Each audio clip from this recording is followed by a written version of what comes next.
మంచిర్యాల జిల్లా బెల్లంపల్లి పట్టణంలో మంచినీటి కొరత, కరెంటు కోతలు తీవ్రంగా ఉన్నాయని రేవంత్ ప్రభుత్వంపై ఆగ్రహం వ్యక్తం చేస్తున్న మహిళలు. ఎన్నో వార్డు మీది? మాదే 6వ వార్డు. మాకు స్నానానికి నీళ్లు కష్టం అవుతుంది. పెట్టుకోకట పడ్డా నీళ్ళకి పోయి పడ్డా. ఇది ఏంటి మా బాధలు? ఈ గవర్నమెంట్ గడ్డ వినాయక ఎక్కిండు, మాకు నీళ్ళ కరువు వచ్చింది. మమ్మల్ని బాధ పెడతాడు, కానీ ఇది కరెక్ట్ కాదు. మాకు నీళ్లు కావాలి. కరెంటు పోతాది. ఫిరీ ఇస్తారన్నాడు, కరెంటు ఫిరీ లేదు, పాడు లేదు. కరెంటు పోతాది. కరెంటుకి చస్తాను ఏం చేసుడు? మా బాధలకు ఇట్లా అవుతుంది. మరి మా బాధకు ఎవరికి చెప్పుకున్నాడు? ఇప్పుడు ఎక్కిరైనా నాడు కూడా పోయి హైదరాబాద్ పోకట.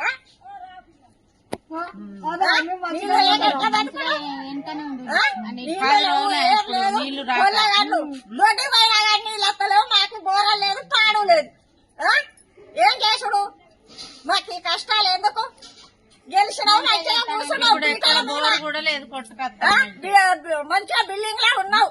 మరి మా సొంతాలకు నువ్వు న్యాయం చేస్తానని చేయొద్దా?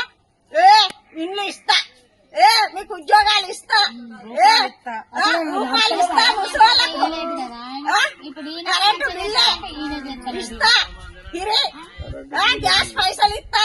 ఏ గ్యాస్ పైసలు?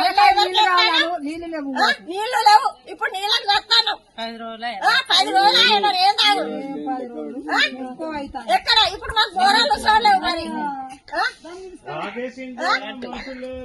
మరి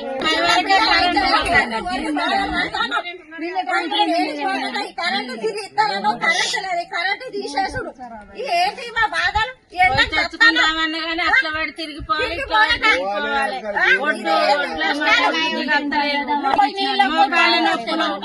కాళ్ళు చేతులైతే మేము ఎక్కడ పోతాం?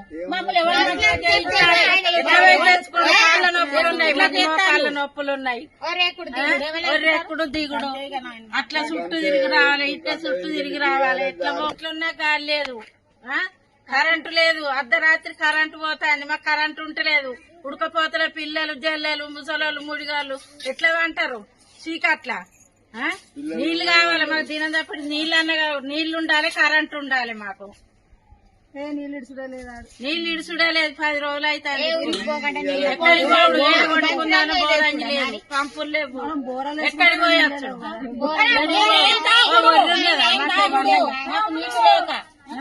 చెరువులు ఉన్నాయి, ముంచు కాచుకున్నాడు.